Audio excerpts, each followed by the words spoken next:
semuanya, aku Andrea Arum dari kelas 7A SMPK 1 Bina Bakti. Dan welcome to my channel. Hari ini kita akan belajar tentang ekosistem tundra. Ekosistem tundra itu apa sih?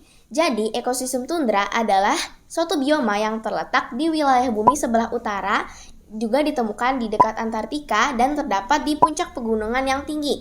Di tundra, pertumbuhan pohon terhambat karena rendahnya suhu lingkungan sekitar. Jadi, tundra disebut juga dengan daerah tanpa pohon. Di suatu ekosistem pasti ada yang namanya komponen abiotik dan komponen biotik. Komponen abiotik dan biotik apa saja yang ada di tundra ini? Komponen abiotik ada suhu, air, sinar matahari, tanah dan batu, dan masih banyak lagi. Komponen biotik ada musk ox, polar bear, rusa kutub, kelinci salju, semak belukar, dan masih banyak lagi. Nah, di suatu ekosistem juga pasti ada yang namanya suatu interaksi. Interaksi apa saja ya yang ada di tundra ini? Mari kita bahas satu persatu. Yang pertama ada netralisme. Netralisme adalah interaksi yang tidak saling mengganggu, merugikan, maupun menguntungkan. Contohnya adalah rusa kutub dengan kelinci salju. Meskipun mereka berdua adalah herbivora, mereka tidak akan mengganggu satu sama lain. Yang kedua ada predasi. Predasi adalah interaksi antara mangsa dan pemangsa.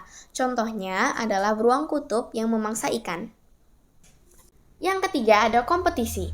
Kompetisi adalah interaksi berupa persaingan untuk mendapatkan suatu hal yang sama. Contohnya persaingan antara beruang kutub dan serigala untuk mendapatkan mangsa, yaitu kelinci salju.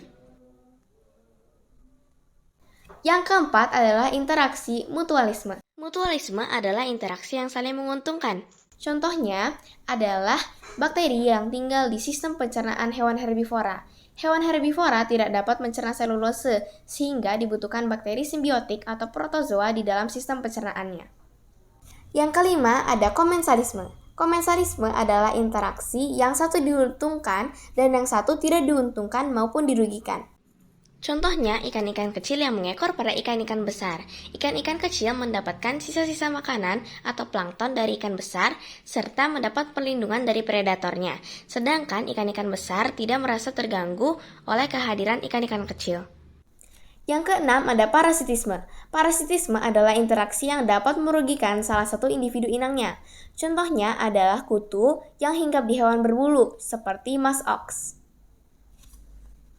Yang ketujuh ada antibiosis atau amensalisme. Antibiosis atau amensalisme adalah interaksi yang dapat menyebabkan satu individu menghambat pertumbuhan satu individu lainnya. Contohnya adalah tanaman alang-alang. Alang-alang dapat mengeluarkan zat alelopati yang dapat menghambat pertumbuhan tanaman di sekitarnya. Itu dia tadi penjelasan tentang tundra. Semoga bermanfaat. Terima kasih. Dadah.